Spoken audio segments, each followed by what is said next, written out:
ARTO कार्यालय जौनपुर के सारे राज किन फाइलों में दफन हैं? क्या एआरटीओ कार्यालय में पहले और आखिरी दोषी सिर्फ रजिस्ट्रेशन बाबू ही हैं? एआरटीओ विभाग के और कार्यों की जांच कब की जाएगी? क्या एआरटीओ कार्यालय के बाबू गणेश दत्त मिश्र के ऊपर की गई निलंबन की कार्यवाही संदेह के घेरे में आ गई है? जो साक्ष्य हमारे पास हैं और जिस तरह की चर्चाएं एआरटीओ बाबू को लेकर चल रही हैं, उसे देखकर मुझे एक कहावत याद आती है, बेगुनाहम चार गुनाहम। उपरोक्त बात मैंने इसलिए कही है क्योंकि लोगों का कहना है कि यह कार्यवाही सिर्फ अधिकारियों द्वारा पब्लिक के अंदर अपनी छवि को बचाने और रजिस्ट्रेशन बाबू को बलि का बकरा बनाने का काम किया गया है। अधिकारियों के ऊपर जो प्रश्नवाचक चिन्ह लग रहे हैं निलंबन की कार्यवाही को लेकर, वह निराधार नहीं है। अभिलेखों के आधार पर जो सच सामने दिखाई पड़ रहा है, वही मैं आप लोगों के सामने अक्षरशः प्रस्तुत कर रहा हूं। इसके पहले वीडियो में भी मैंने यही किया है और इस वीडियो में भी यही करूंगा। इस कार्यवाही में रजिस्ट्रेशन बाबू गणेश दत्त मिश्र द्वारा अपने ऊपर निलंबन की कार्यवाही को लेकर अपने सक्षम अधिकारियों और अपनी यूनियन में अपनी सफाई पेश की गई है। सफाई में उन्होंने यह बात कही कि जिस डंपर के रजिस्ट्रेशन को लेकर मुझे निलंबित किया गया है, उस डंपर की पत्रावली 21 अगस्त 2026 लगभग 2 बजे के बाद पूर्ण करके कार्यालय में जमा की गई है।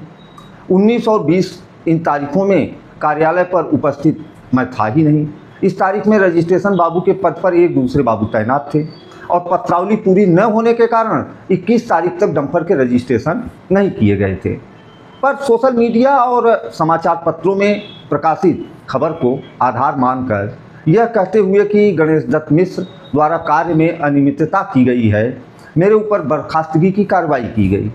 जो व्यक्ति कार्यालय में उपस्थित ही नहीं है, जो विभागीय कार्य से उच्च न्यायालय प्रयागराज गया हुआ है, उसके पहले लखनऊ गया हुआ है, वह कार्य में अनियमितता कैसे कर सकता है? बहुत बड़ा प्रश्न है जो कि गणेश जी कर रहे हैं।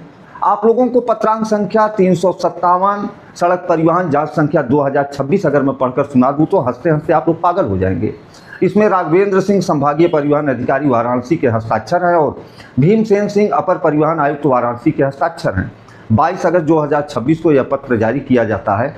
अपने विभाग को लिखकर वह भेजते हैं, सेवा में परिवहन आयुक्त उत्तर प्रदेश, विषय परिवहन कार्यालय में वाहन पंजीयन से संबंधित वायरल वीडियो की जांच आख्या के संदर्भ में। मतलब अगर कोई वीडियो वायरल होता है उस पर आरटीओ विभाग तुरंत कार्रवाई करता है। या आप लोग अपनी जानकारी के लिए जान लीजिए और गांठ बना के रख लीजिए, क्योंकि किन्हीं परिस्थितियों में अगर आपका भी कोई काम आरटीओ कार्यालय में समय पर नहीं किया जा रहा है, आप भी अपना वीडियो बनाकर वायरल कर सकते हैं या कुछ लोगों से वायरल करवा सकते हैं। तुरंत कार्रवाई की जाएगी, इसके लिए आप निश्चिंत रहिए, क्योंकि इसके पहले ये किया जा चुका है। महोदय सादर अवगत कराना है कि 27/8/2000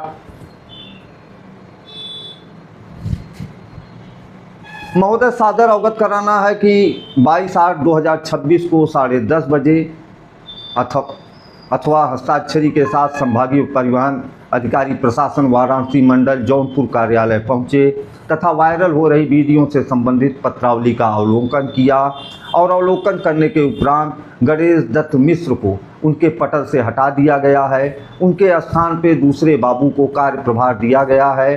तमाम चीज़ें इसमें ऐसे ही लिखी हुई हैं। बगल में लेटर लगा हुआ है, आप लोग उसे पढ़ सकते हैं, डाउनलोड करके रख सकते हैं। अब यह एक प्रश्न नया खड़ा हो रहा है। आज एआरटीओ कार्यालय जौनपुर के कारनामे जब सोशल मीडिया पर वायरल होने लगे, उसे रोकने के लिए जल्दबाजी और तत्काल में उठाया गया कदम नहीं तो ये और क्या है?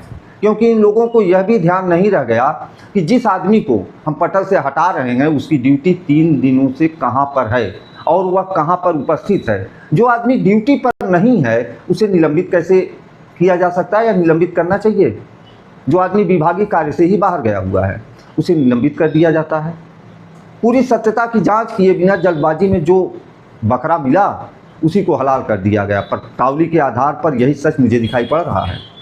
यहाँ पर कई प्रश्न और खड़े होते हैं, जिसमें सबसे महत्वपूर्ण प्रश्न यह है कि जब डंपर रजिस्टर्ड कर दिया गया उसके बाद इतने आनन फानन में गणेश दत्त मिश्र के ऊपर विभागीय कार्यवाही क्यों की गई?